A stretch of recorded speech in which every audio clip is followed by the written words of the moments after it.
Hello there, this is Aaron Osborne, the host of the Oblivious Maximus podcast. On my podcast, I chat to people about music and specifically records they really like. Andy was kind enough recently to come on and have a chat, and I've previously had guests from bands like Psychroptic, Cosmic Psychos, Violent Soho, Nails, and people from all walks of life who love talking about music. Head to obliviousmaximus.net for more info or search for Oblivious Maximus podcast wherever you get your podcasts or on social media. Brutal!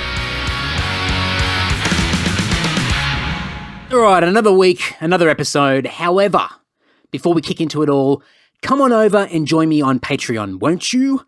Patreon.com/Andy Dowling is the place to go if you want to hang out with all of the cool kids. That's right. Come on over with a bunch of legends, and support starts from only $1 a month. That's right, only $1 little a month goes a long way to support this podcast, keep it all fueled and moving and growing, and keeping old little Andy happy. Other tiers are available where you can get exclusive content such as bonus podcast episodes where I'm dribbling and ranting and raving and whatnot, and a bunch of other little extras that are there available and will be added in the coming months as well. Patreon.com/Andy Dowling is the place to go. I love you a long time.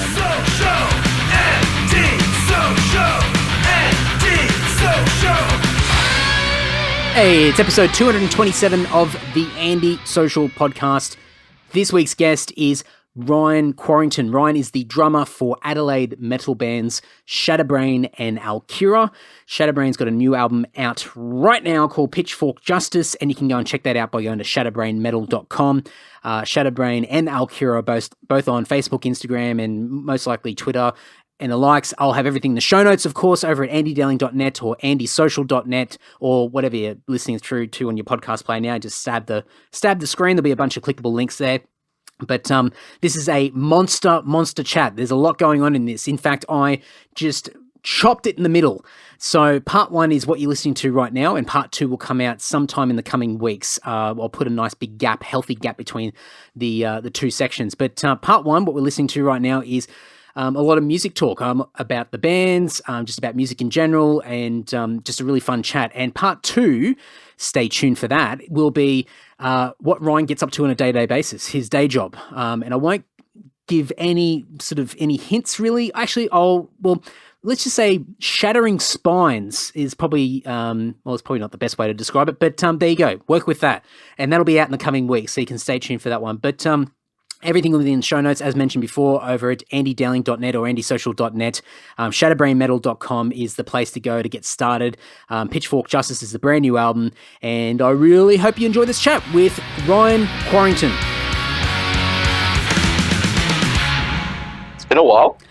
It has been a while. I don't even know when we last bumped into each other, but I think for a few years there, it was a bit of a, I don't know, we're on a bit of a run there where I think every time we sort of crossed paths or bumped into each other, we were both, at least I felt like we were both highly intoxicated. Or maybe it was just me. I seem to have that in common with a lot of people, so I think that might reflect something on my end a little bit. I reckon the last time was the first Churches of Steel, or like the Adelaide Festival. I reckon it was the first Churches of Steel. But yeah, I reckon I was extremely intoxicated that night. So. Yeah, well, there was one. I've been to one of them. I don't know what one it was, whether it was the first one or what. But that was the one where I got Greg on the podcast with Dennis and Shelvo, and the three of them with me, and we were both pretty pissed. And I haven't listened back to it since I put it out, and I don't think any of the other guys have either. So it's out there for. I probably shouldn't have even mentioned it because now people are going to go and listen to it. I think it's episode 70, by the way, folks. I was just going to say, to be honest, that was the last one of your podcasts before you messaged me that I'd listened to. Oh, really? I was keeping up with them for a while, and then for whatever reason, that was the last one I listened to. And then when I saw that you're up to like episode 200 and something, I was like, holy shit. Has it been that long, or have you just been pumping them out? Yeah, well, yeah, probably. Bit of both, I guess. Yeah, a bit of both, yeah. But that's funny. You probably heard that one and go, oh, fuck this. And just... Dude, no, that was so funny. Like when Greg just came in and just completely took the whole thing over.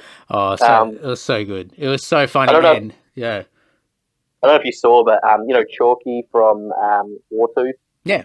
No, not from Wartooth. From Extra Rain up in Brisbane, doing his video stuff. He just put out some actually clips from. I'm pretty sure it was that night because I'm pretty sure that was the only churches at the producers, if I remember rightly. And there's some amazing footage at the end of his first vlog thing he put up of Greg at the end of the night, just like turning furniture over on its head while trying to avoid the security guard. It was like, yeah, I was pissing myself. It was giving me flashbacks of that night because, yeah, that was a big night.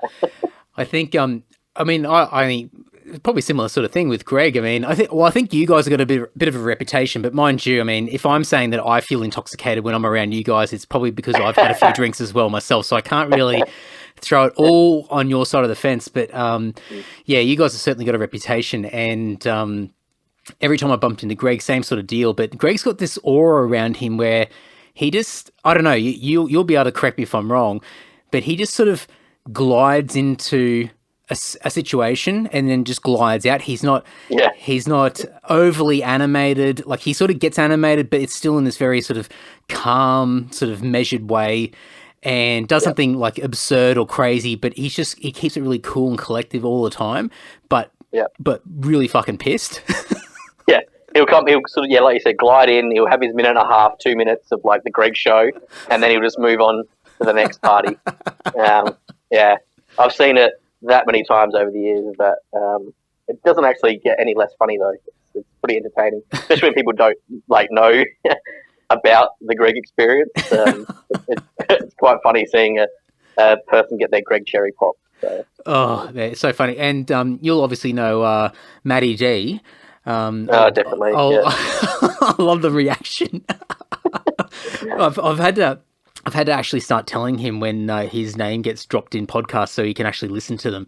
But I mean, he's hung out with Greg quite a bit, and I mean, that's as far as like personalities. I mean, they both like to drink, but as far as the energy that they put out, it's like chalk and cheese, at least from the outside. Like, Matty's just like this whirlwind of he just can't stop, he can't sit still, and Greg's sort of the same, but he just does it in this really chilled way, this almost quiet way, at least from my perspective anyway. And I don't know, they seem to get on like a house on fire. Yeah, well, now they're in a band together. It's a pretty menacing kind of combo. So it's funny hearing some of the stories you hear about. Like, I think they've done one tour, but the stories from that tour probably eclipse anything Alkira ever did. So it's a pretty interesting. Interesting to see where that band goes. Well, Matty's great though. Yeah. Oh, he's a character, man. And I've been I haven't met up with him since he moved over to New South Wales, because we were. I mean, the closest we got, he was living about an hour away from me. We were both sort of down the coast, but in different directions. And I felt really bad for him because he was sort of living sort of on his own, and I think sort of really outside his comfort zone, not outside of his comfort zone, I should say, but he's stuck out big time. It's sort of like this semi-regional area, and here he is walking down the street with his spandex on and his earrings and fur jacket. Yeah, fur jacket, and trying to make friends with everybody, but doing it in like his way. Like, it's not him adjusting to his environment. It's like, I'm just going to get everyone to adjust to me. And just watching his commentary on it all, I was like, oh man, I felt so bad for him. I was going to try and meet up with him and do a night out with him, but it never quite happened. But I've noticed that he keeps traveling back over your way to do gigs and things like that. Yeah, well, I mean, it's there's not much to talk to him about because he's got such a strong Instagram story game that, like, you already know everything by the time you catch up with him. It's just like, oh, hey, dude, I saw you in your underwear again. That was pretty cool. Like, how was that bath you had yesterday? It looked pretty nice. with those pedo glasses with his mustache, like, it's just the combos are just endless. Like, they just when you think you've got him measured up and you know exactly what you're in for, he just throws you aside a curveball. Yeah, well, he seems to have gone off the Bateman kind of American Psycho thing, at least for now. So we'll have to see what the next evolution of Matty D is. Well, I didn't expect to sort of dive straight into a Matty D conversation, but it did get me started. So I think for anybody listening to us having a chinwag, I'll throw a link only to Matty's Instagram page. I'm not giving him any other plugs. He's not deserving of that just yet. I'll get him on the podcast sometime. I think that'll be entertaining. Yeah, you have to. Yeah, that'll be good. But I'll throw an Instagram link in there so people can give him a follow. Because it just every day I sort of wake up and have a look and see what he's been up to the night before, and it's just it's chaos. What's the diamond doing? What's the diamond doing? Oh man, is Alkira still going, or is it sort of one of those things where it's sort of just it's been sitting on ice for a while? Yeah, no, it's going again now. We put out an EP the end of last year. So kind of like Kyle, the original rhythm guitarist, he left in I think it was like late 2016 or something like that. And we had plans to keep going, but everything kind of just kind of fell by the wayside. Like I'd already started Shatter by that stage, and Greg had started Journey Pagans, and so we kind of just went and did those things for a while. But then Greg kept, in his drunken way, would just keep bringing up that he, we should do it again, man. Every time I saw him out, so I not reluctantly, I agreed to get together, jam on some of the stuff he'd been working on, and it was sick, very kind of different sound from what we'd done previously. So, and then he got in contact with Sean to see if Sean would be keen to. He was the bass player, to see if he'd be keen to do it again, but he kind of said that he just didn't have the money and whatnot at that time. So we got in 2 new members, a couple of guys who've been knocking around the Adelaide scene for as long as we've been around. Joel Parkinson plays in Gorlat, and he's on rhythm guitar / lead guitar, and he's just amazing. Such a great guitarist. And then Tyson Marnie, who played in a band called The Fact, who were pretty big in Adelaide when Alkira first started, and then he did his own kind of Sony thing called Inwards, and a couple other little projects. So he's on bass. So we got together, we wrote the EP and recorded and put that out in the last year. Did a few shows that went pretty well. We had a bit of a tour lined up for around about now, but obviously that's come to a what happened, mate? Halt, what do you mean? What do you mean? No, we just couldn't afford it. Yeah. Well, I think not to get into a whole COVID-19 or coronavirus sort of chat, but I kind of predict that there's a few people in the same position at the moment where they're sort of like, oh, well, we're meant to be doing several things, but at the moment I'm sort of sitting around having a drink and just sort of staring at the wall and wondering what we do next. Chatting to Andy. Yeah, that's right. Exactly right. Exactly. Yeah. I'll take advantage of it. Yeah. We had the Shatterbrain tour for the album lined up as well, and a few other things that obviously won't come to fruition now, which is a bit of a shame, or at least not in the short term. But what do you do? These things happen. Well, it does. I mean, from our end with our band, like we were going to do a run of shows later in the year, and we were umming and ahhing about going overseas and just doing some quick little trips. And I don't know, like September, October, or something like that. And then when this sort of first started, and people were like, oh well, things are going to get postponed or blanked out for a month or so, we were already saying it's probably not a good idea to play later in the year, because even if it's just all the big international tours, if they get postponed to the second half of the year, it's already going to be too busy, because half the time anyway on a normal day it's busier than ever. You're always competing with other gigs, and you try not to do a gig clash. And it's not even the local scene anymore. It's just internationals coming through town.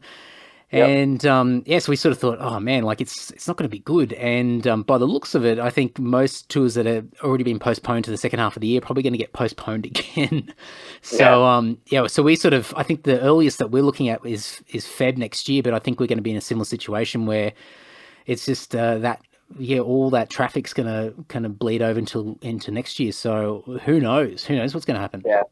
Well, this year was busy enough. We had the tour kind of booked, and then another the Shatterbrain one, and then another tour, I think a couple of international tours got booked, so we shifted the dates again to try not to clash. And so you can only imagine once all those tours get postponed. Plus, there's still bands out there that are going to be coming out of their sort of album writing recording cycle, wanting to tour, because that's how they make money. So those bands are going to have to be accommodated as well.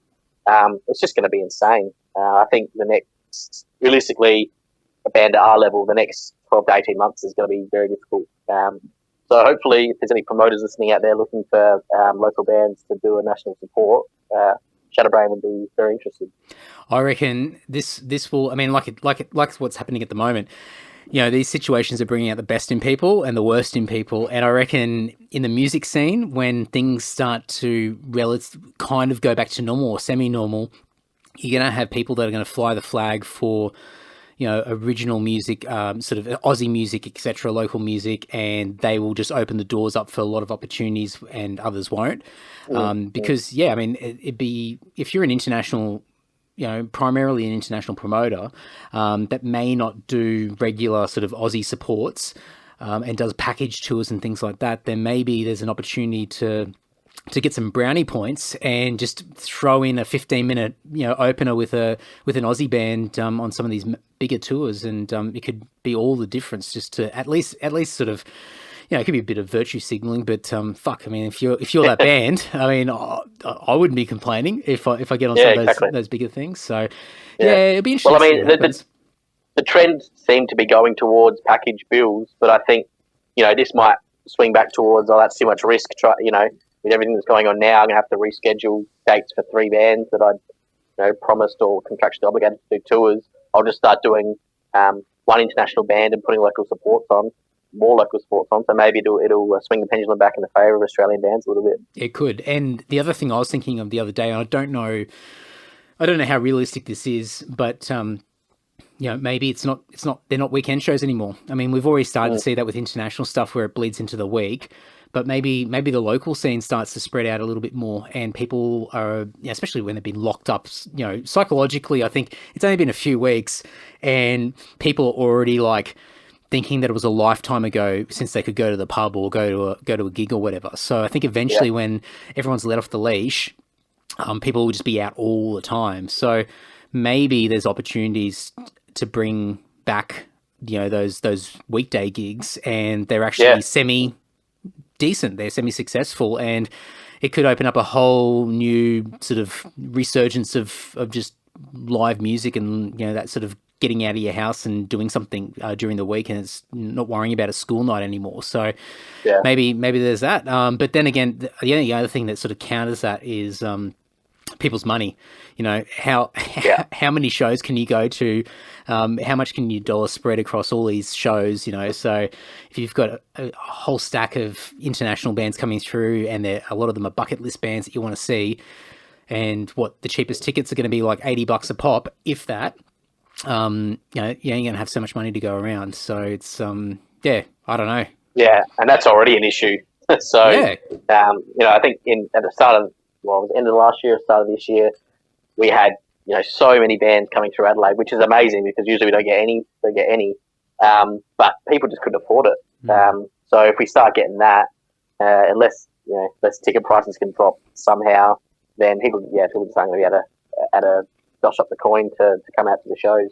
So I mean, just getting to the point here where, you know, we weren't booking local shows on a Friday night because the turnout, people just wouldn't come out on a Friday night. Like, don't even have work the next day or school the next day or whatever it is. But, you know, if you wanted a decent show in Adelaide, it basically had to be a Friday night or Saturday night or nothing. So hopefully, you know, when it all kind of settles down a bit, hopefully it does result in a little bit more, you know, of an attendance to local shows on, you know, all nights of the week. Yeah, I mean, I've noticed that with Adelaide for quite a few years because, you know, Jason North's done our shows for quite a few years, and we used to, I think, I don't know what we did last time we were out there last year, but the last several years we would come out and we'd do like Adelaide on the Friday night, and then we'd go somewhere for the Saturday. And Jason's like, "Oh man, you got to flip it around. You can't do a Friday night." And I'm like, "What do you mean?" Like, everyone would be hyped up after the week. They just want to let loose and sink some beers and listen to some music or whatever. And he's like, "Nah, like it's Saturday. Saturday is the day to do gigs." And so, but and I mean, we've always done relatively okay in Adelaide, but I think I could get this completely wrong. I'm pretty sure last time we came through it was Saturday. I think we did Melbourne the night before, and we got the most pre-sale tickets anywhere, like any show on the tour Yeah. in Adelaide, and even Jason's like, "What the fuck? Like, why are people buying tickets?" And then the turnout was the second, it was second after Sydney.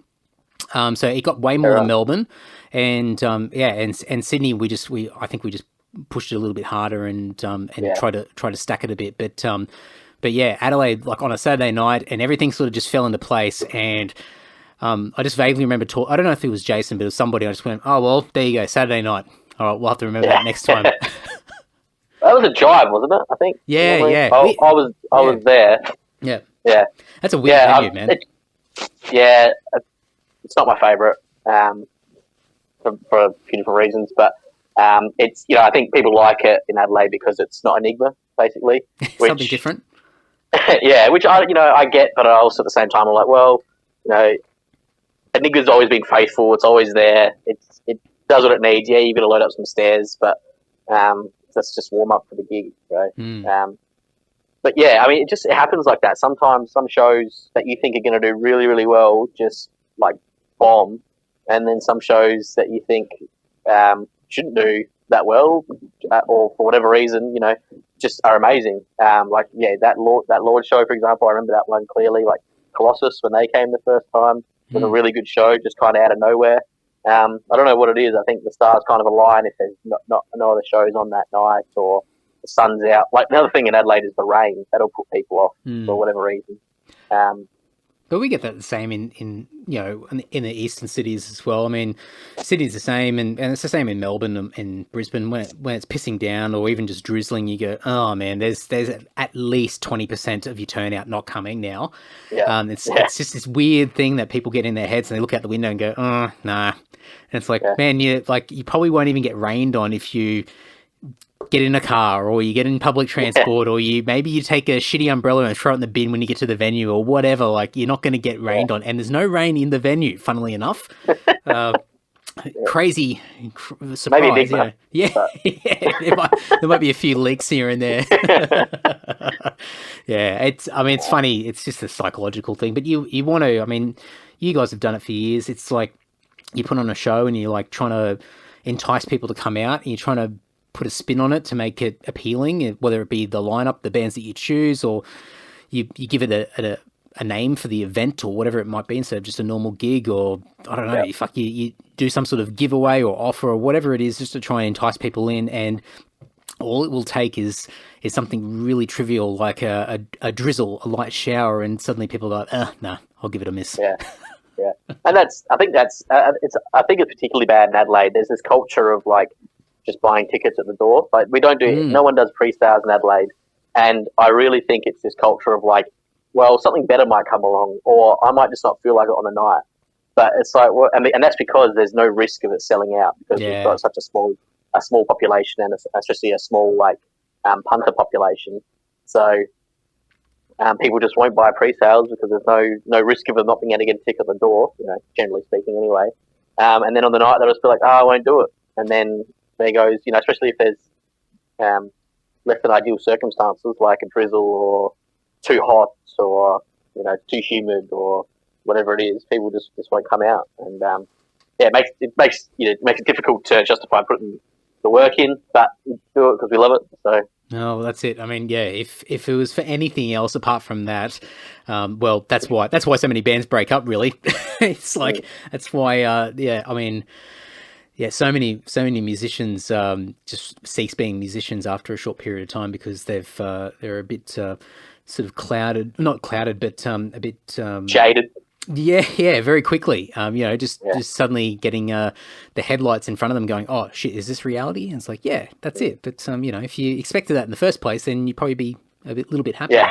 Yeah. But I mean, going back to the rocking up at the door at the last minute sort of thing, paying at the door. I remember that years ago, and these are like I've always got some ridiculous, shitty idea, and most of them, luckily, I don't follow through with because otherwise I'd have no money left. But I had an idea for a tour, and anybody out there and yourself, if this. I can't imagine anyone's going to go, great idea. But if anyone wants to use this idea, go for it.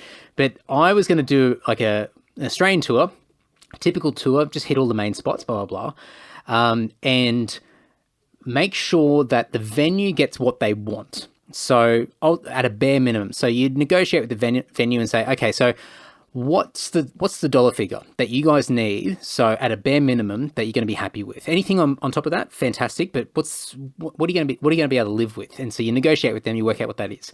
Now, straight away, that could be way too much, and then this whole idea just goes down the drain straight away. But well, it should be bar taking, in my opinion. So. Yeah, it should be something relatively realistic. So you work out what that is, and then you almost flip it the other way. Instead of asking for a guarantee or trying to negotiate, you almost guarantee the venue what that minimum requirement's going to be. Then what you do is you put a set amount of tickets on sale, which is way less than the capacity.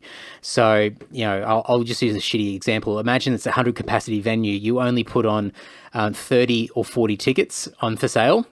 And that way it's, what you would hope is that it sells out. And then you have to use other things to try and entice people to actually buy the tickets. But then you also, in your advertisements, you say there are no door sales. There's just no door sales. And you can't just rock up on the night and just pay for a ticket. Now, I can imagine some of my mates would go, oh, well, good luck with that. I'm just not going to buy, and I'm just not going to rock up.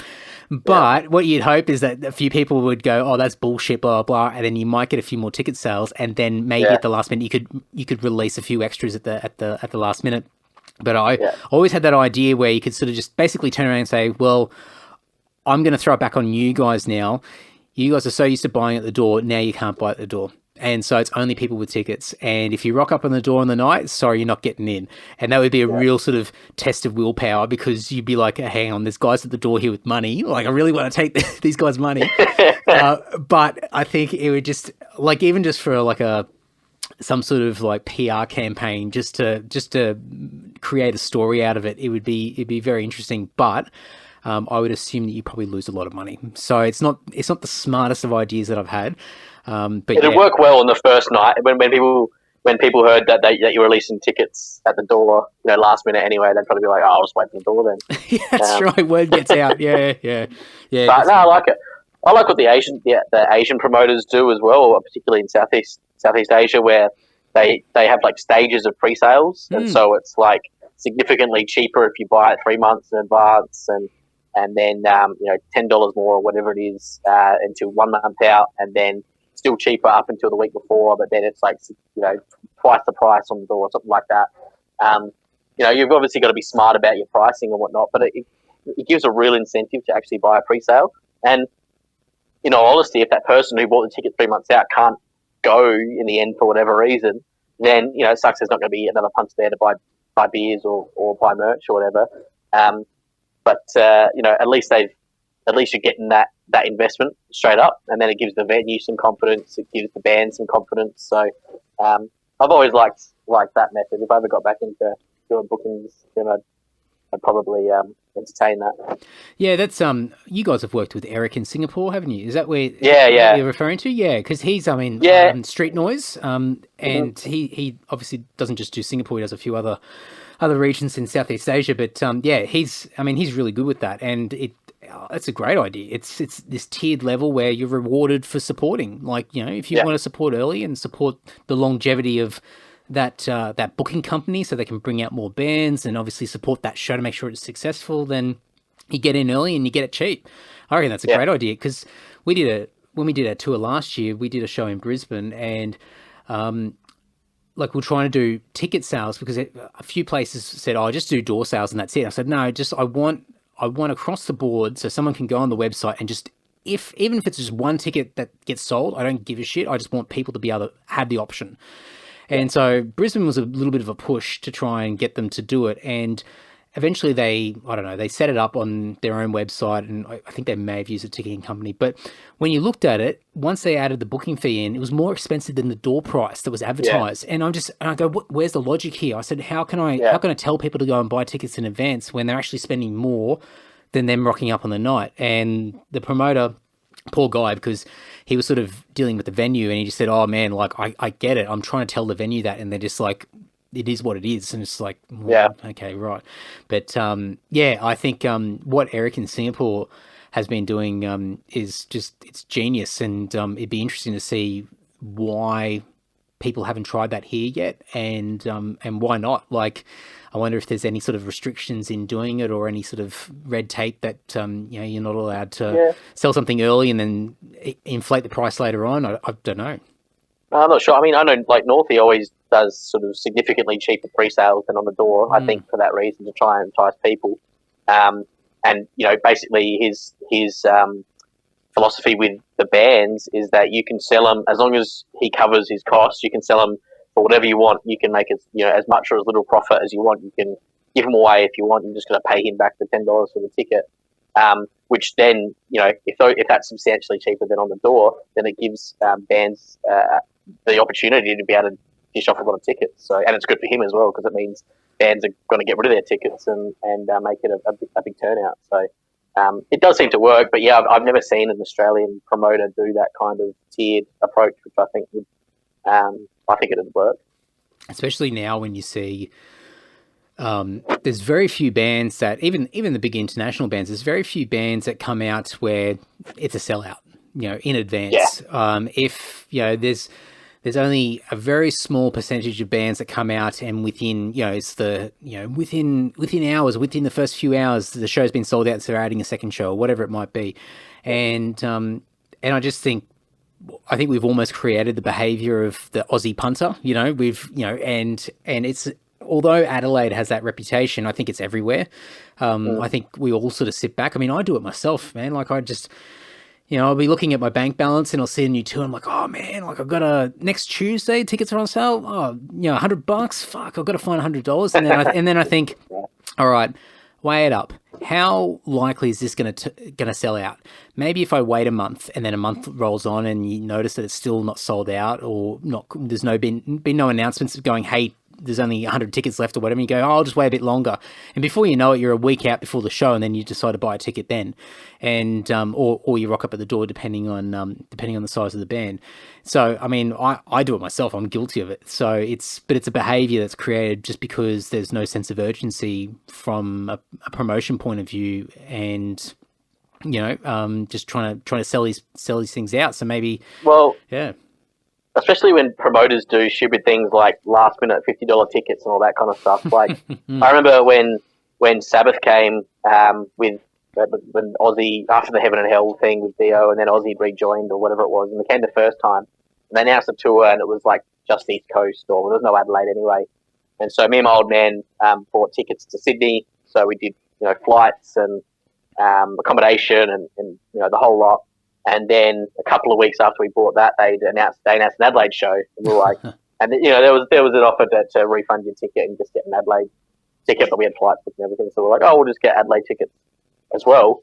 And then the week before, like a couple of days before the Adelaide show, they did $50 tickets. And so it was like, so instead of paying $50 to go and watch Sabbath in Adelaide, we paid how many thousands of dollars to go to Sydney and come back, and then, the grand or whatever, to go to Sydney and come back and then watch in Adelaide with a full price ticket. It's just, it doesn't give incentive for the punter to actually buy a ticket when they're announced, and they can be like, I'll just get the half price ticket, the week before or the day before the actual show. So, well, it's like bands with merch. I've been saying this for a while, and mind you, I mean, I'm a bit of a hypocrite because I won't follow my own advice, but. We talk about, you release a CD, you press a CD, or, you do a run of t-shirts or whatever, and you want to sell it out. You want to get rid of it and then make a decision as to whether you reprint or repress again, or you just let it stay sold out. And, but what bands do is that, they sell maybe half of their stock and they've got half left. And so then they start to flog it off. They discount it desperately, and then they, or they give it away, or, whatever. And so suddenly, your first release or whatever, you've got all your supporters and all your mates that are buying and everything. And then once you get to like your second, not even just like an album or an EP or anything like that, but like a t-shirt or stubby holder or whatever merch piece you do. And then after a while, they start to catch on. They go, well, hang on. Like, I know if I wait, a month or so, you're going to flog it off cheaper. Yeah, I'm going to get it for half the price. So, and most people, at least in the local scene, are pretty good, and they'll happily pay like the price if they love the band, because they know that the money, like no one's living the lap of luxury or anything like that. Everyone's trying to just funnel the money back into the band and keep the thing alive. But eventually it gets to a point where dollars matter, and someone goes, well, why would I pay $30 for a t-shirt when I know that in 6 months' time my size more than likely will still be there and I'll get it for 10? And so for me, I always said to other mates of mine, and I keep trying to convince myself, it's like, well, you release a new t-shirt or a limited edition release of something, you limit the amount that you press, and it's by quantity but also time. And after a certain period of time, you take it offline, and that's it; it's gone. Yeah. Now, that's a really hard thing to do, because then you've got stock sitting there that you can't sell, especially if you don't sell too many of them. But I always say to like our guys as well, it's like, if you take things offline, then people learn really quickly that they need to make a quick decision. And if you have stuff left over, then either you can drip feed it out and chuck it on eBay or whatever it might be, or you just literally give it away. You do promotional stuff, as long as you're, maybe you aim to recover your basic costs and maybe a little bit of a profit or something like that. But anything above that is a bonus. And so worst case scenario, you've recovered your costs, and so you can reinvest again. But all that extra stock where you haven't been able to sell it, that you can't buy it anymore. If you go to the website, it's sold out, and that's it. And so then it creates a bit of a demand for it. And then next time you release something, someone goes, well, I can't sleep on this now. I have to make a decision. Yeah. So you'd hope that the next time you release the next product, you'll get more of an uptake each time. But I know so many bands, and we've been guilty of as well. We do the $5 or $10 t-shirt sale or whatever, just to try and hock off some last remaining merch and everything. And your big supporters who've paid $30 for the t-shirt are probably sitting back going, well, I don't know, might wait a bit longer next time. Yeah. I mean, none of my bands have the demand where that's an issue really, but it's a good point. If you don't leave it online, then people know that they have to get in quick, and especially if you've got sizes selling out as well, it makes people get in quick. But especially in Shatterbrain, we've been very conscious of not doing too many sales. Like, and if we do a sale, it'll be just a bundle deal, so it doesn't look like it's that much of a sale, if you know what I mean. Like you're not selling the same product for half the price or whatever, because it doesn't really make economic sense. Like, especially if you're not recouping the cost of the product, to go below the cost price of the item. And we've noticed that we drip feed sales of shirts that have been on rotation since we first started or whatever. Especially with the new album, and we've done our web store, so we're not going through Bandcamp or anything anymore. So people are just adding things to their cart when they pre-order the album, that kind of thing. So we've had a bit of luck that way. But it's hard. I mean, you don't want to see stock sitting around just gathering dust. You want to get rid of it. You need to make room for new stuff, and you want to regain some of the investment that you've made. But at the same time, you don't want to piss people off who paid full price for it. So.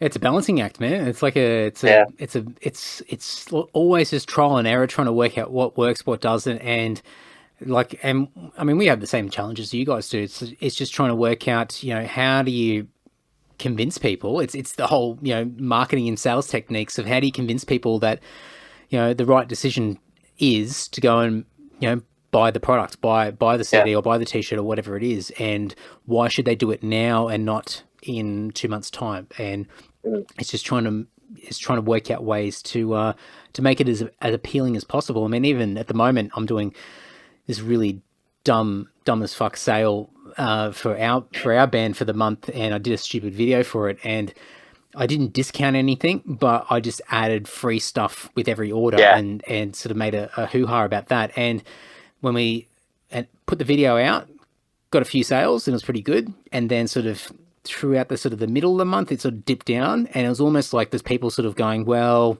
I've got the rest of the month, so really there's no urgency. And now we're sort of in the last week and a half of it now, and people are going, oh fuck, all right, I've got to make a call. And so now I'm starting to see some extra orders coming through. So we always just do the limited time only, and then that just sort of sits there for however many months. 6 months later, putting an actual time frame on it, that's probably a smart idea. Yeah, but it's hard though, because if it's not appealing enough, then you go, well, for the next 24 hours, we're doing this, blah, blah, blah. And then everyone goes, eh. Then you're like, thanks so much for the support over the last 24 hours. And there's just like tumbleweeds and you go, oh, man, that did not work. And you just don't know. You just don't know what's gonna sit. And this is all about timing. And there's so many like little things that are outside of your control that you just don't know until you throw it into the mix and test it out. But I just like gigs that we were talking about before. Yeah, definitely. I mean, it's trying to work out what works, the best set of circumstances. The time of year, the weather, the lineup, the venue. Whether there's any sort of additional stupid shit that you decide to put on the night, whether it be giveaways or give it a theme or give it an event name or whatever it might be, just something to make it unique. And sometimes it hits and sometimes it does the complete opposite. You go, oh, well, just keep going. Yeah, we've got a few plans for the Shatter. Well, we had a few plans for the Shatterbrain album launch. Basically taking over Enigma and doing a bunch of cool stuff, to make it a bit of an event. So, the good thing with that is even if it doesn't attract as many more people as would come to the show anyway, at least it's a unique and it's like a more of an event and it's a good night for whoever does come anyway. So, I think that plays into it as well, like making it an experience. So if it's the same amount of punters who would have come anyway, at least they've got something else to talk about and they can remember that night, which was a little bit different. Yeah, it's got to cut through the noise, and especially for people that go to a lot of gigs all the time, it becomes this sort of hazy memory going, oh, I don't know what that gig was. I was at that venue, but I've been at that venue 100 times. So was it that night or was it a different night? Was it one of 50 nights that I've been there or whatever it is? And so, if you can create some sort of event around it, it makes all the difference. And one thing that I've been harping on about for years, and I still don't see enough of it, is like getting somebody, a photographer on board and paying them whatever, and not even taking any photos of the bands, just taking photos of people getting pissed. It's like going to a night. It's like the nightclub photos. The next morning they upload all the nightclub photos and everyone's tagging themselves in there going, oh fuck, best night, blah blah blah. And that's what metal gigs should be. It should be like, because the stereotypical metalhead going out to a gig like us is you go and have a few beers and you get a bit messy and you have a good time, and that's what should be portrayed. It shouldn't be just the next morning a bunch of live photos of the bands doing the same power stances in their cargo shorts. It's like, okay, that's all right, cool, but I mean, how is this appealing for me as the person in the crowd? What's the crowd look like? And so you want to do those close-ups of people at the bar having a laugh and, chugging beers, or maybe you can convince Greg to go and do something ridiculous and take a photo of him doing that, or Matty D's there or whatever. And it's just eventually photos get posted online. People go, oh, fuck, I missed out. I should have been there. And if you can get us a few, and I'll be careful with this, but if you can get a few sneaky photos of a few women at gigs as well, what a game changer. Suddenly all the guys are like, oh, fuck, there's women that go to metal shows? Maybe I should start going, and then... Well, there's a reason those clubs do it. Like, it's a promotional tool. It's exactly the reason they do it. So people see it on Facebook, their mate got tagged in it, they're like, shit, that looks like a good night.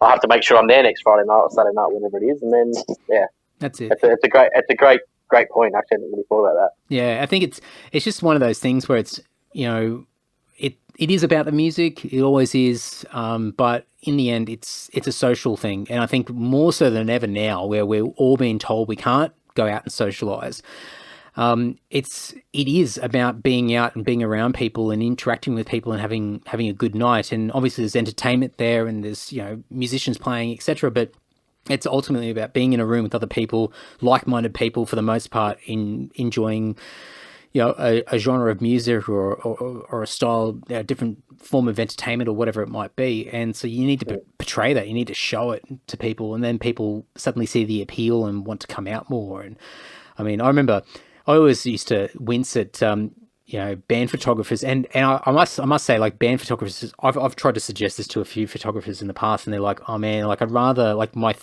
bread and butter is taking photos of bands. And I'm like, yeah, I get it, but it's only so much. You need to do other things, and I will pay you to do it. And exactly. It's almost like the artistic integrity kicks in when they're like, but they're not the creatives. Like, the creatives are on stage. I'm like, no, you don't understand. Like, what you do, like taking photos of the crowd, it will be so much more valuable than than us buffheads on stage. Like you need to take photos of the crowd, but just getting people out there and taking those photos and getting those candid moments is such a massive thing. And when I see photographers stand at the back of the room and they take that long shot of the band on stage and there's 50 people in the room all spaced out, no one together, and they put that online, and I look at it and I go, oh, you are doing such a disservice to everybody. Yeah, why did you do that? Now, there is nothing appealing about this photo. The person at home looks at that photo and goes, good.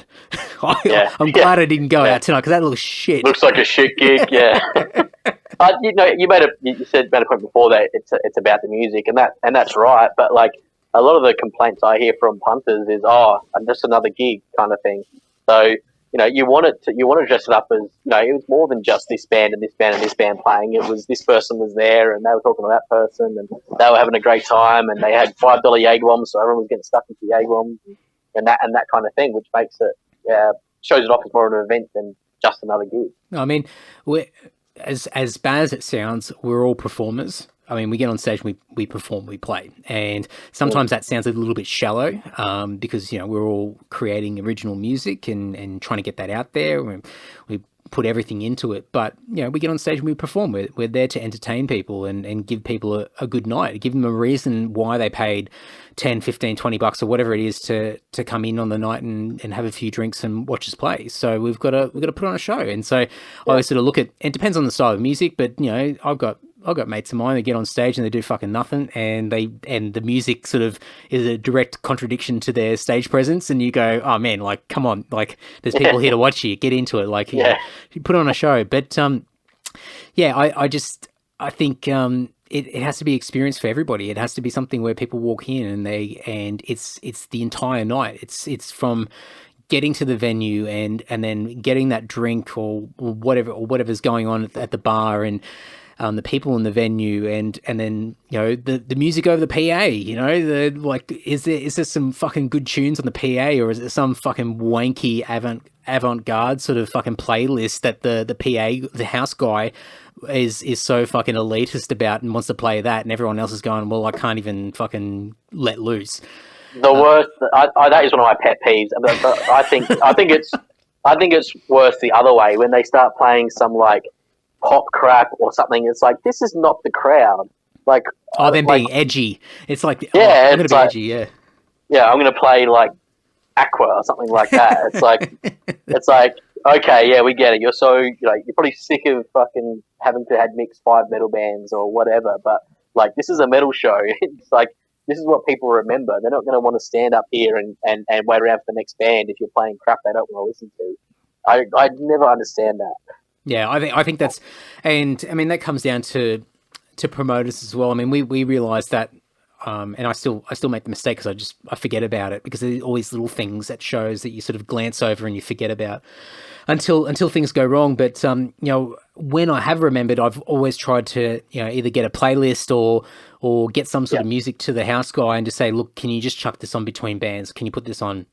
Because otherwise you're really at the mercy of how that guy feels, and if he wants to be a bit edgy and think he's funny or whatever, then you've got this real shit music and everyone's sort of half standing around having a conversation and there's just no, like the energy just sort of is sapped out of the room straight away. And so when you look at these shows, you sort of look at the holistic experience of the entire night from start to finish and go, how do you maintain people's interest? How do you keep the energy level going? And how do you make it memorable so that they can remember this night out of the last 50 that they've been to Enigma or whatever it might be. Yeah.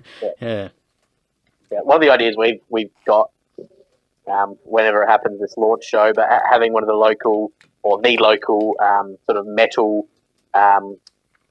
record store, getting the owner to come along with his stall with his records, and then having them actually spin vinyl, and then having that hooked up to the PA. So between bands, he's playing local bands, LPs or whatever, so that it's it's a little bit something different. It's going to be good tunes because he's got a great taste in music, and then he can also sell his stuff, and that's people can walk away having bought a couple of vinyls or whatever. So whenever that does happen, hopefully that works out well. I've always said about merch tables and having even a mini metal market at shows. Getting your distros and all those guys to come along and set up stalls. I mean, obviously the bands are there to sell their merch, but fuck, I mean, you want to make it appealing and give people options, and I think sometimes people panic and go, well, if they've only got $50 for the night, they're going to pay $10 to get in, and then they've only got $40 left, and if we go and get a distro or whatever to set up their store or whatever, then it's going to be less money for us. And it's like, nah, it just doesn't work like that, you just need to add as much value, as much bang for buck as possible. So I mean, that's a great idea. I reckon it's really cool, and it's also a little tip of the hat to show that you're aware of people around you that support local music, and it's just a nice little thing to get some, to just strengthen the network that you have around you. Yeah, that's it. Support the people that support you. That's a big thing. Yeah, definitely. One thing that this new album that you guys are doing, that comes out on the 1st of May. Mm-hmm. So what's that, next Friday? You guys have been sitting on it for a while. Yeah, like quite a while. Yeah, because I think Matt hit me up maybe late last year. And he was having a chat to me about it, and just give me some. He actually it was really impressive because he had like all the assets together, and he had like sort of I think he had a Word doc with all the lyrics and everything in there, and just a bit of a snapshot of overall what the album was all about, etc. And I was sort of just giving him some suggestions, and sort of just, I don't know, he was just, I can't remember what he was asking me, just like labels and things like that, but I mean, that was a few months ago, and obviously, I mean, I know you guys are signed, which is really good, and obviously you need lead time for that. But it looks like, I mean, even with the webisodes that you guys have been putting out, there seems to be like a bit of prep that you guys have really put into it. Like you've taken your time with it. Yeah. Well, I mean, we probably started the writing process in like mid 2018 or something like that.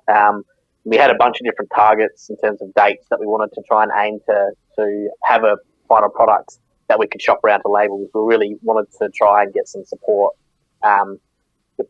especially overseas. Like, I think between myself and Matt, we've kind of got the Australian market for the most part covered, but we really wanted to try, and we've always tried to look outside of our own kind of comfort zone, I guess. So, our first shows were outside of South Australia, so we wanted to try and get an international label involved if we could, and an Australian label. So we thought the best way to do that was to have everything ready to go. So we had the idea for the webisodes for forever, since the band started, just about. And so we've been constantly filming and that kind of thing. We've got a mate involved to film them, and we just wanted to get them into a nice little tight package along with the album that we could send off to a bunch of different labels that we wanted to target and see if they'd be interested. We've done all the work for you. The album sounds great. Here's a promotional campaign, ready to go. Just fucking whack your label's logo on it.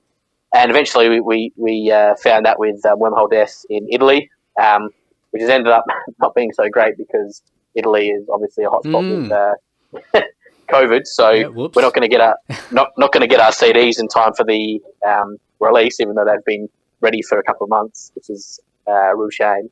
But yeah, so I think Matt sort of was sending that package around, just kind of like seeing what people thought, if they had any contacts, and that was really how it came together with Wormhole. We contacted Peter Bursky, who's in Sumeru and runs Brilliant Emperor, to see if he'd be interested in getting involved.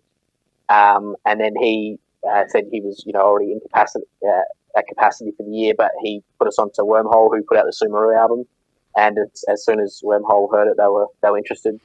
Is that Carlo or Carlos? Yeah, Carlo. Yeah. Balletti. Yeah. And are they? He's really good. Yeah. Are they doing worldwide, or are they just doing sort of Europe, or how does that work for you guys? Yeah, so it's just they've got worldwide distro exclusively, and then they have I think they have only Italy physical is like their is restricted. Yeah, so they've only got that, and then everything else is free for all. So we've been approached by a Malaysian record company that are printing some cassettes. So that'll be announced in June, July.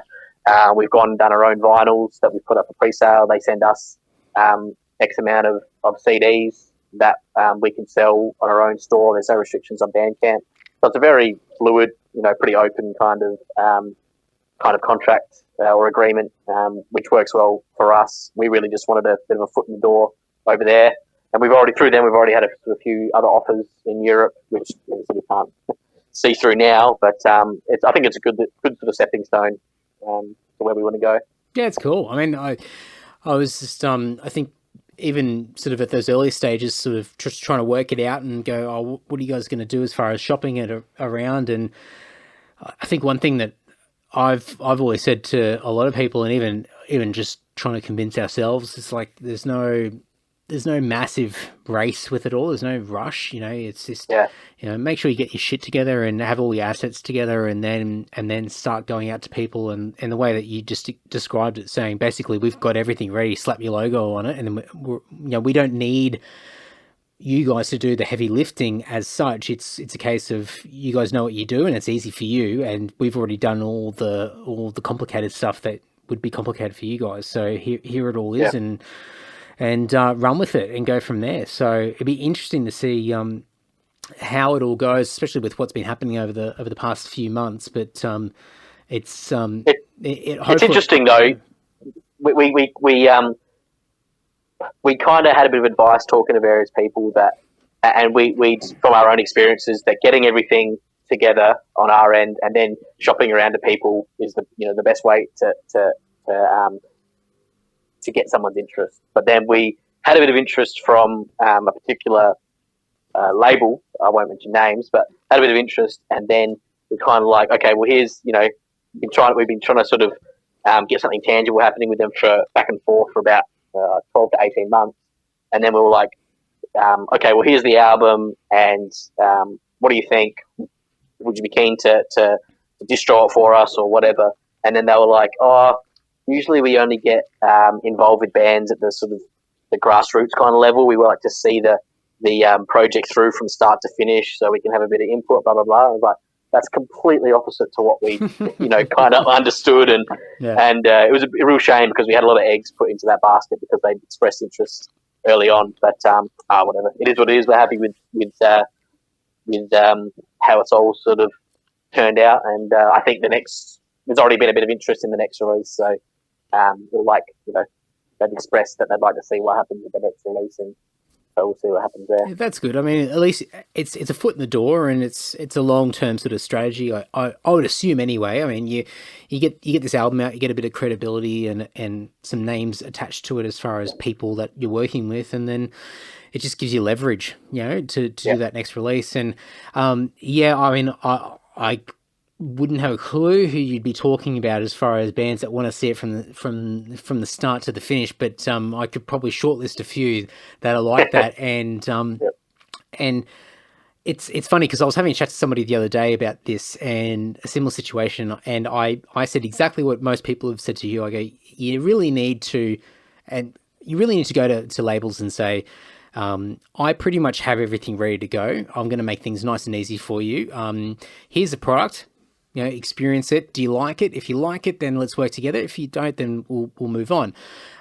Because if you come too early and you don't have much to show, then it's a big risk. Because they've got to pump money, and the only way that you sort of can come into that situation with not much to show is that you're already like a legacy band, that you've got the history there, so they know at a bare minimum what they're going to be able to get back from you, and then obviously then they want to work with you. But I do know some labels, and I can't imagine it would be something that's as frequent anymore. I think it'd have to be sort of reducing in the amount of labels wanting to do this. But labels have almost like this template of things that they want to churn everything through. So they'll have a hired producer, or more so a hired sort of dude that does mixes and mastering or whatever, and he does all the releases for the album, for the label, I should say. And so every release goes through this particular person who masters it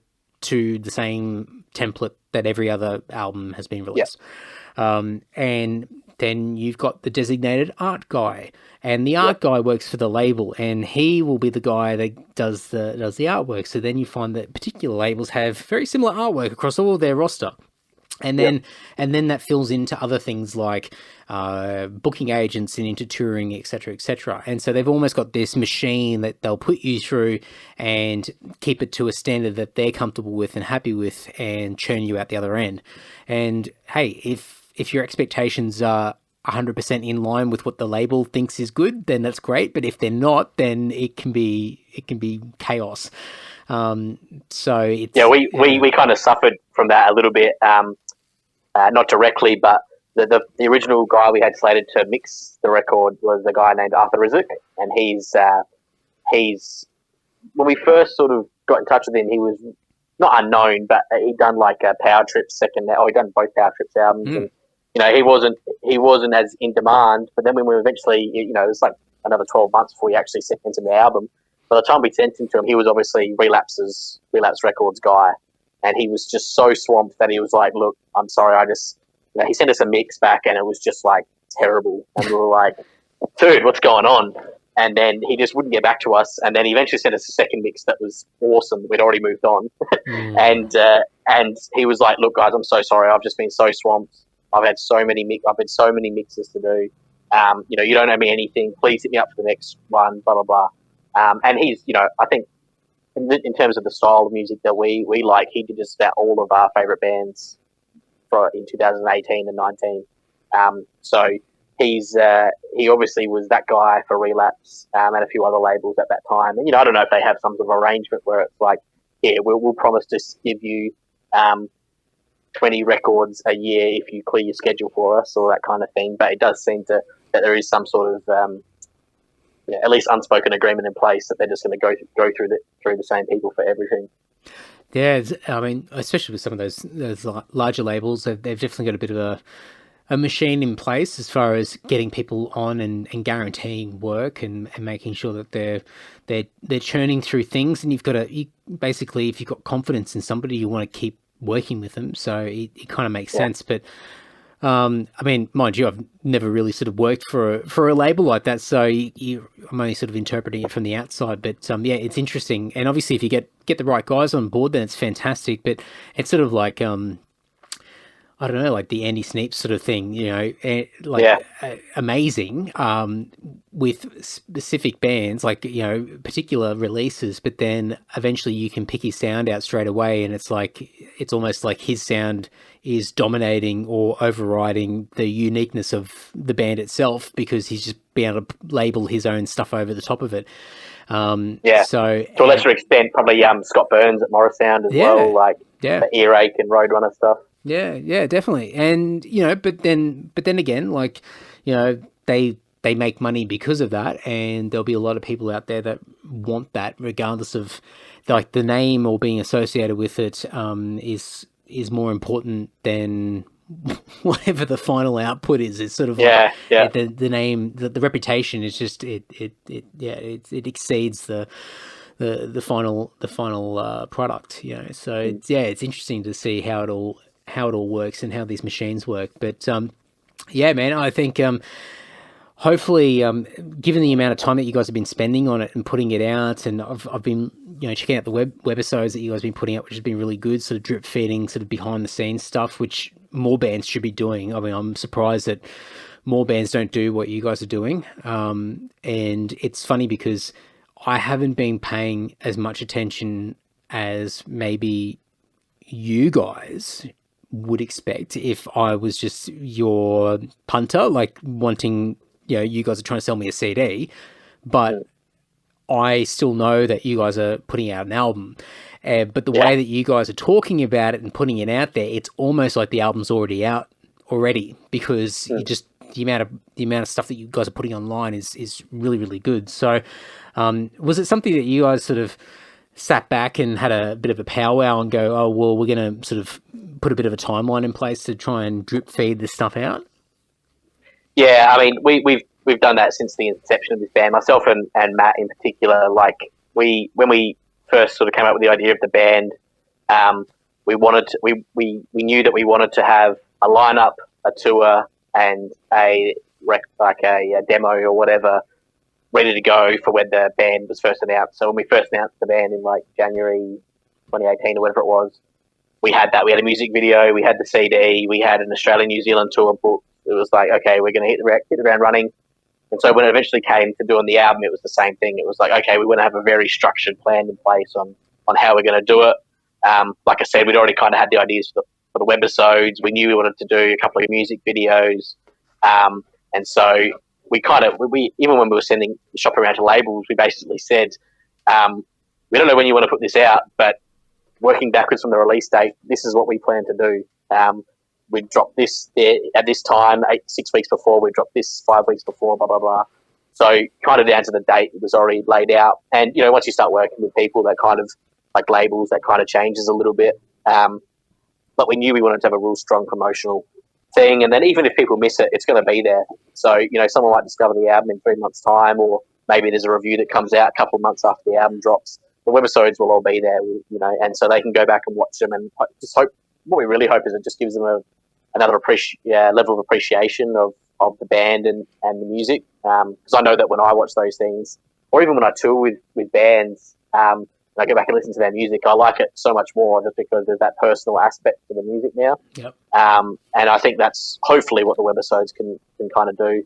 Along with the videos, we try and put like sort of personal aspects into all the music videos we do as well for the same reason. It's a great idea, especially because it's sort of like a two-pronged approach where, you're planting seeds and trying to set some expectations of what to expect in advance. So people sort of watching the journey, watching it all coming together. And then, obviously you're building hype, you're building the momentum behind what's about to come out.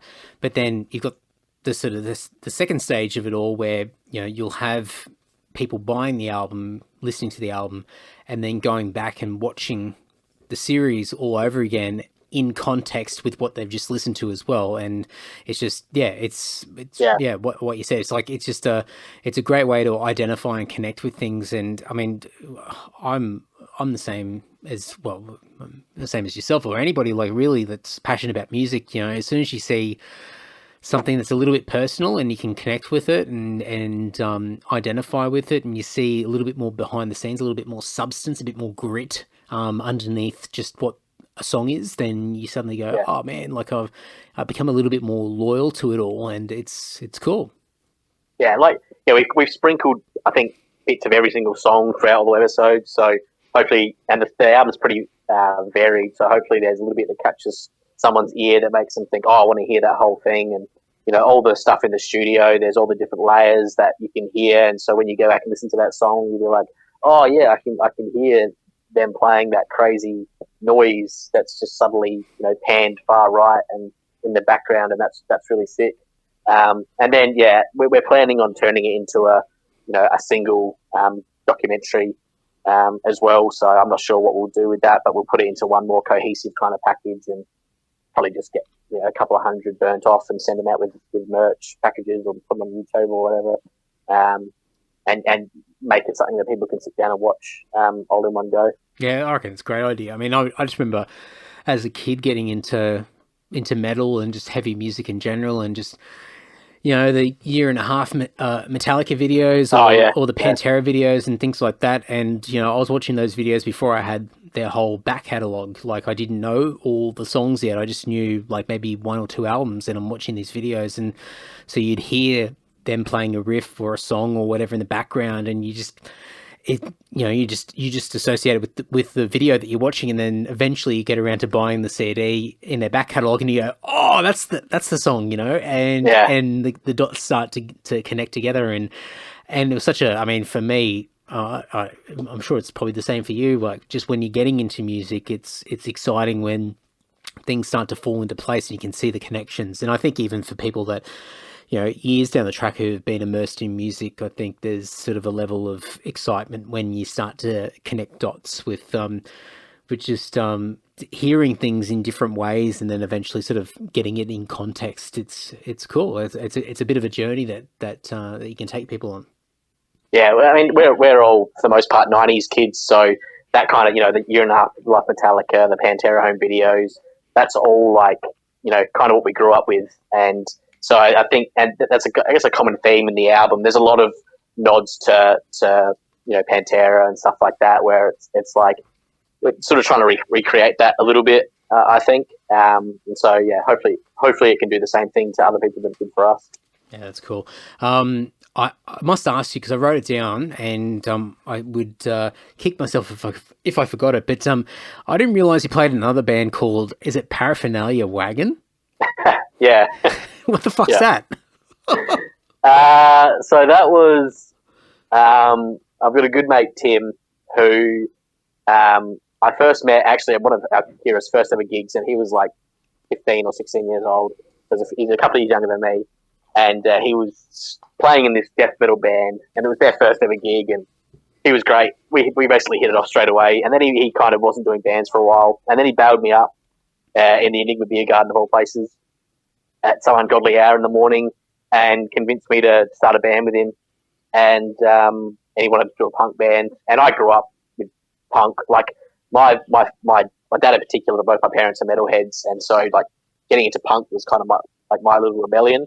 So I got into punk before I really got into metal. So I've always kind of had that in my DNA. And so yeah, he kind of just put this band together, and then it's like very stupid, but it's also a lot of fun. And his lyrics are really, really good. He's a very political Reddit kind of guy. So yeah,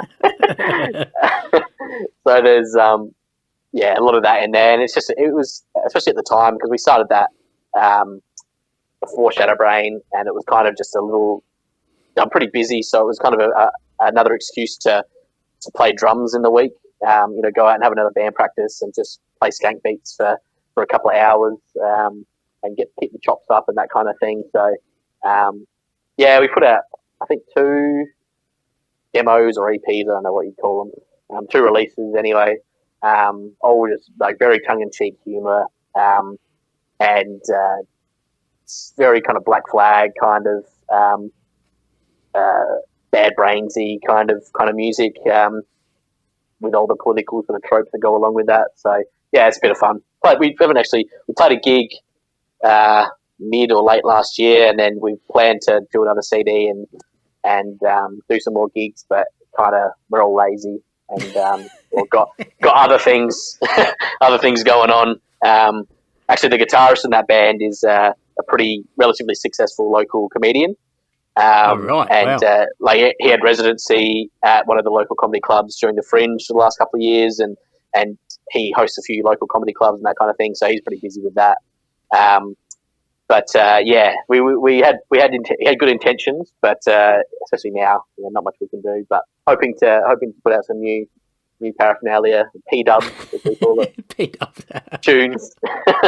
I love it. I reckon it's so good. I'll have to go and track down some music and have a listen to it. It's it sounds good. I like the politically Reddit sort of description. Might be up my alley. It sounds like my type of humor. Yeah, it's all on Bandcamp, I think. So right. There's not many other bands. Not many other bands called that. So that's what caught my eye straight away. I'm like, I've never heard of a band called with even the word paraphernalia. I mean, that was a word that my parents would say all the time, like, "Oh, what's this paraphernalia? Like this stuff, So when I saw that word, I'm like, oh, well, I don't think I've even seen it written anywhere. I just hear people talk, like saying the words. So I was like, oh, wow, this is cool. Yeah, I think it's in like a Dr. Seuss thing, but the first demo or whatever, we just had like a wagon with lots of bongs and pipes and stuff. Oh man, that's funny. Did you say your parents are metalheads? Yeah. I grew up. Yeah. What? So what were they listening to? Oh, more like 70s kind of, early metal, proto metal, like Sabbath, lots and lots of Sabbath, Deep Purple, your 70s kind of prog rock stuff like Pink Floyd and that kind of thing. But then like Dad's massive Rammstein, Marilyn Manson. Oh yeah, wow. Yeah, just sort of anything that's got riffs, he's kind of into. So yeah, like especially growing up and then early teenage years, obviously surrounded by that kind of stuff, really formed I had a few little rebellions with like punk and got into rap for a while and that kind of thing, but I think I was destined to gravitate back towards metal. That's funny, isn't it? Like, you know, I think most kids when they're growing up, their parents have sort of, I'm overly generalizing here, but I think most parents are sort of, when they get to an age, they sort of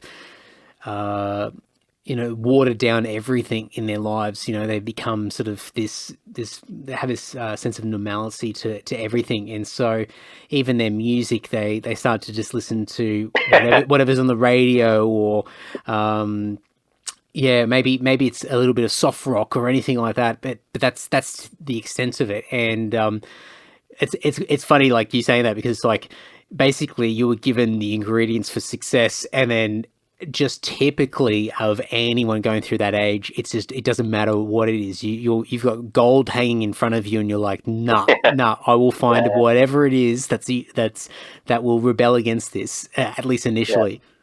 Yeah, especially in my early teenage years, like I really got into like Eminem's first few releases, you know, typical white boy kind of stuff, and and Dad used to always call it crap. Rap with the silent C, crap with the silent C. But you know that didn't last very long. But I think that like he's a vinyl junkie, so that I think kind of when you want to listen to music mostly on vinyl, it kind of limits you to staying within what's on vinyl. So you know, I remember being, you know, even when I was living at home and I was like 15, 16, 17, and waking up on a Saturday or Sunday morning with a massive hangover and Dad's cranking Tubular Bells or something like that. It's just like, and right next to my head on the other side of the wall, I'm like, you're fucking deliberately doing that. There's no way. You've never played Dark Side of the Moon at 8:30 in the morning on a Saturday morning before. You're just like, so. He's like, now, son, it's time to learn. It's time. It's time to come over. It's time to cross the paths onto the dark side. Come on, it's you're welcome here. That's cool. I mean, I think for anybody that hasn't had that, it's like, oh man, I wish my parents got into, like, were into metal or into heavy music or whatever. But I don't think it matters. I think your parents are always uncool for a few years at least when you're in your teens. It doesn't matter what they do. I think it's a case where you need to go through those motions first, and then eventually you sort of come out the other side and go, oh, okay, all right, well, that's not as bad as I thought, or whatever it might be. So yeah. Well, I mean, like, you know, he hated Slipknot when I was getting into Slipknot when I was like 14 or 15. You know, he was just like, that shit, where's the riffs? You know, all I can hear is drums, blah blah blah. You know, and it's like, well, no, you just don't get it, man. It's like, this is proper metal. You know, it's like you still have that in you. But I mean, it's funny though, because like Sabbath is one of my all-time favorite bands, but I still, because they were always around, I can't label every song. I just know them all. They're ingrained in my DNA. But like band like Metallica or Slipknot, which were bands that I kind of more got into on my own, you know, I could tell you every song off of the first 5 albums from each band, kind of thing. So you still have that more familiar association with the bands that you discovered yourself, and had more of a unique experience for you, rather than just, you know, growing up listening to Pink Floyd every single weekend and that kind of thing. Was there a moment that you can remember where you were listening to something, to some band or some album or whatever, and your dad like gives you the nod, like just to go, yeah, nah, that's all right, I don't mind that one? Like something new? Oh yeah, whatever. Like, because you know, if you're going through like your punk phase and your rap phase and things like that, and you know, you decide that you want to listen to something that, you know, it might actually, you know, tick a box for him. I reckon Mastodon. I remember playing him. I think it was something off of Blood Mountain or something like that, and then he was like, "Yeah, this is cool. What's this?" I reckon that was the time. It's probably what's that single? Circle of Sisquatch or something like that. Something off of that Blood Mountain album. I remember that. I remember him digging that straight away. It's, you know, way up his alley. It's proggy. It's kind of got a metal, well, it's pretty metal, I guess. Just would always be the vocals. I can't understand what they're saying. You know, where's the?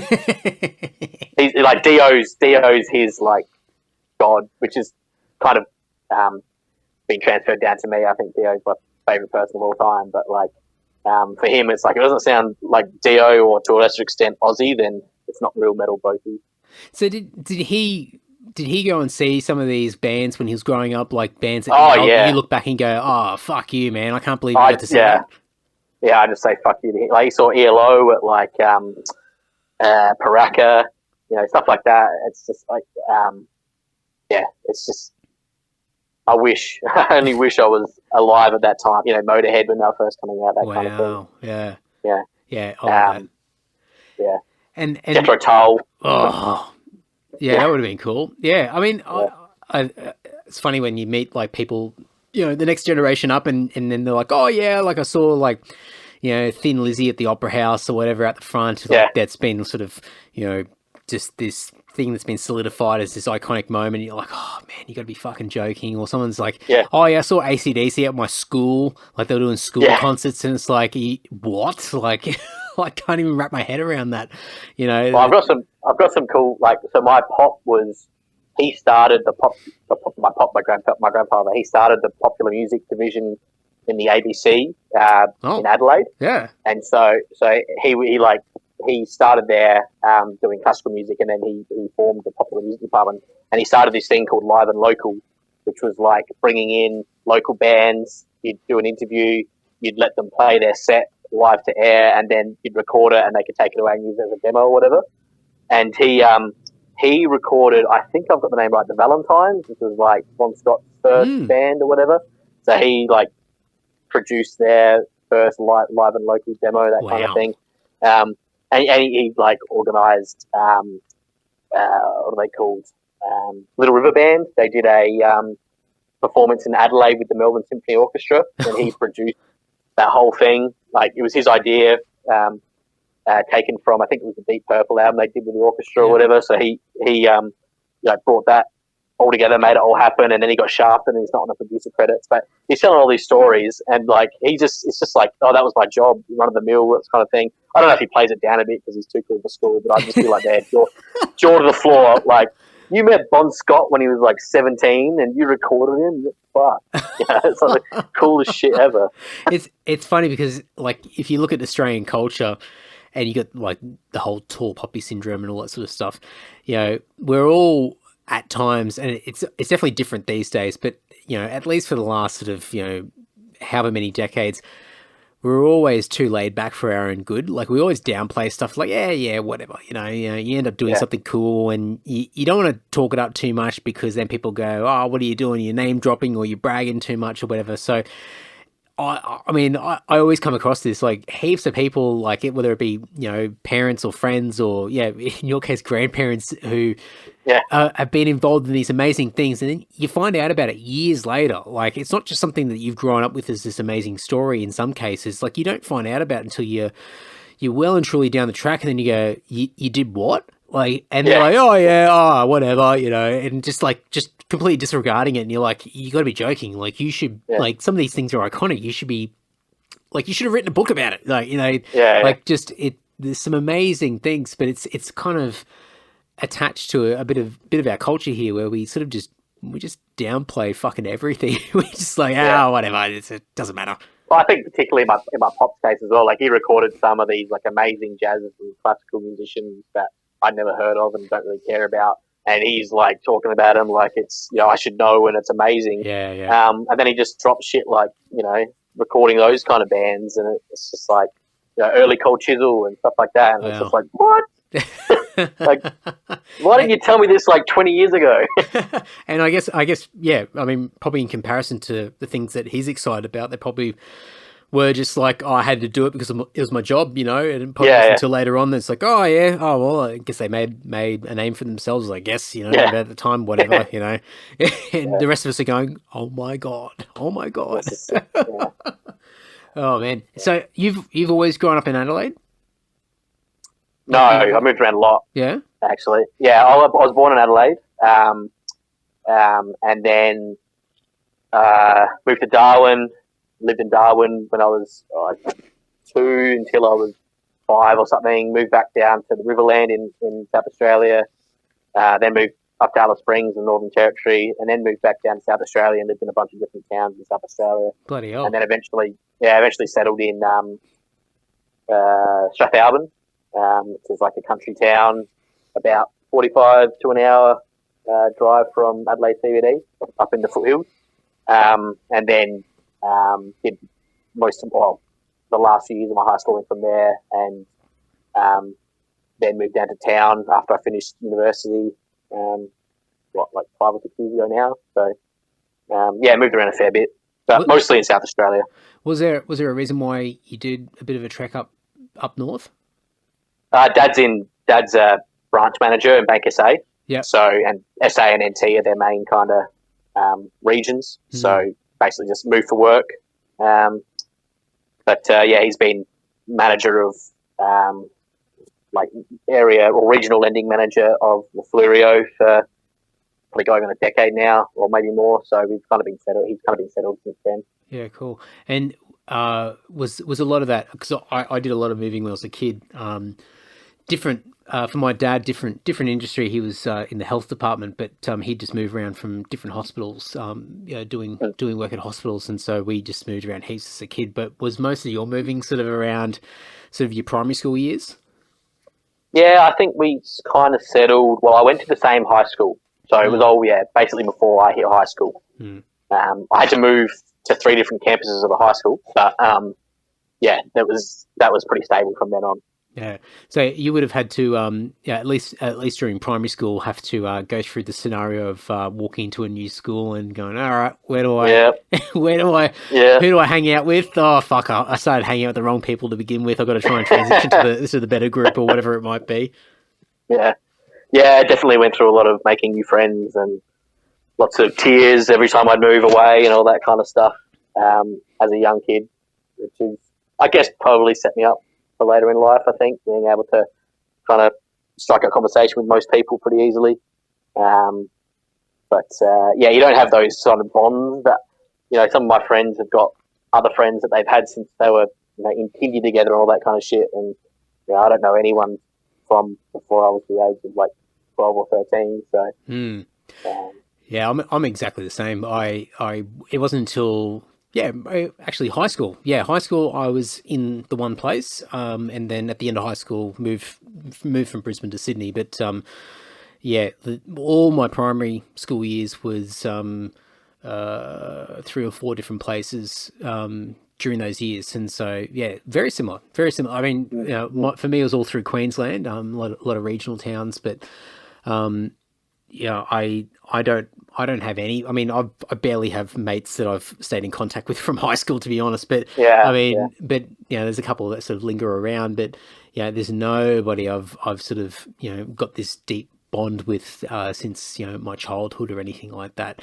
But at the same time, and you said it before, it sets you up because you're able to walk into new situations. You know what the coping mechanisms are. You know how to quickly adjust to a situation. You've got to have your wits about you and see, who are the people to stay away from? Who are the people that you sort of just gradually sort of ease your way towards without scaring them off and trying to make friends. And you got to try and find the commonalities to win people over. And it's as a kid it's fucking traumatic, but as an adult you sort of look back and go, oh, that's actually pretty good because it's helped me pretty handy. A lot. Yeah, big time. I think even if it's not conscious, if it's just subconscious, you're able to, I don't want to say pick people, but you're able to kind of gauge people pretty quickly because you had to when you're a kid. You're trying to make friends for the upbeat time.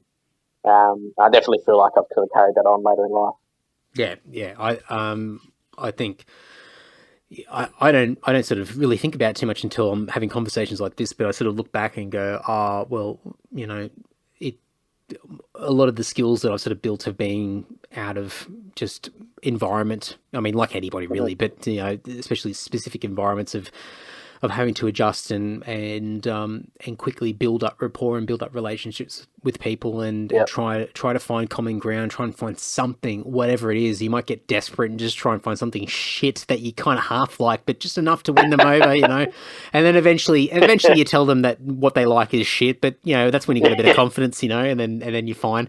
But you know, it's just whatever it takes. It's a little bit of I kind of think it is a bit of some sales techniques. You're selling yourself in a way to, you know, your qualities and trying to win people over. And for me, like, you know, in our band and everything I've done for years, I've always been the guy in the band that will hang around longer than anybody else and have conversations and drink beer and have chats to people. And I'll walk up to somebody that I haven't met before because I can see something or find a connection or whatever it might be. I'll be the networking guy or the social butterfly or whatever it is. And I don't think I'd have any of that if I didn't go through what I went through.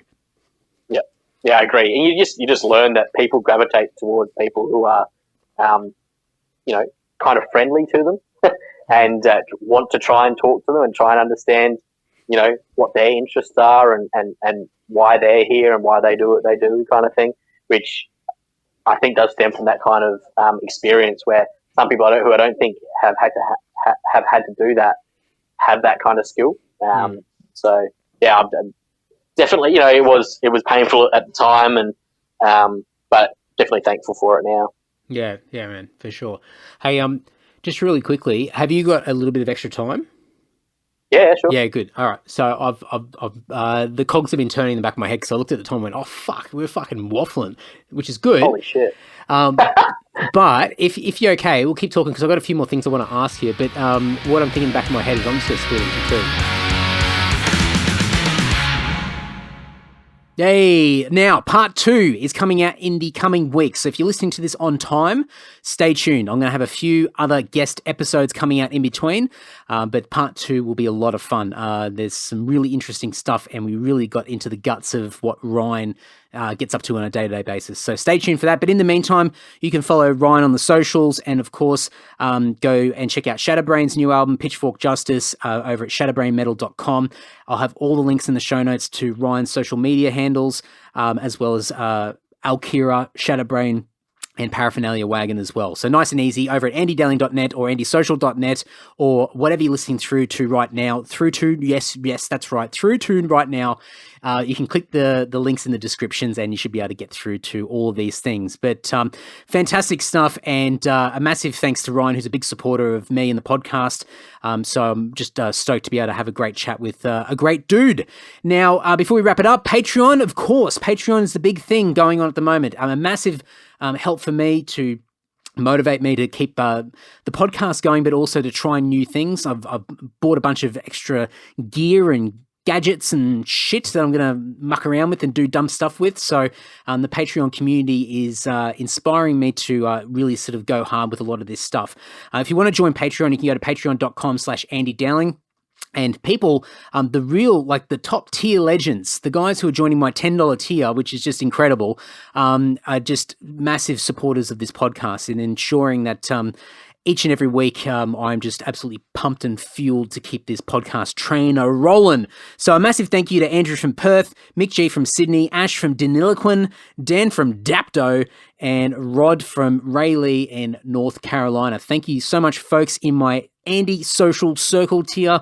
Greatly appreciated. And to all of you guys that have joined Patreon, it is a massive, massive help. Support starts from only $1 a month. It's fuck all. And while I just want people to listen to this podcast, really, I mean, that's all I ever ask. If you do have $1 to spare each and every month, that would be absolutely huge because, yes, if there's a lot of you doing it, then it's amazing. But it's a nice little tip of the hat and a little bit of extra validation that I'm on the right track. I'm doing a few good things here. You know, I've been doing it for a few years, so I just want to keep plowing along and pretty much make this a part of my life indefinitely. So we're trucking along here and it's going great. And if you want to do some additional support in addition to listening to the podcast or doing social media love and sharing things around and encouraging your mates to listen in, Patreon's a place to go. So patreon.com/Andy Dowling. You can go and check it all out and hit me up if you've got any questions as well. AndyDowling.net is the place to go if you want to learn a little bit more about me. So if you haven't met me before, how you doing? All of my stuff is there. Social media handles, all the podcasts that I've been involved with, our band Lord as well. And you can also go to lord.net.au and there's heaps and heaps of stuff there. So reach out, say hello, recommend me some guests for future episodes. And until next week, folks, take care and ta-ta!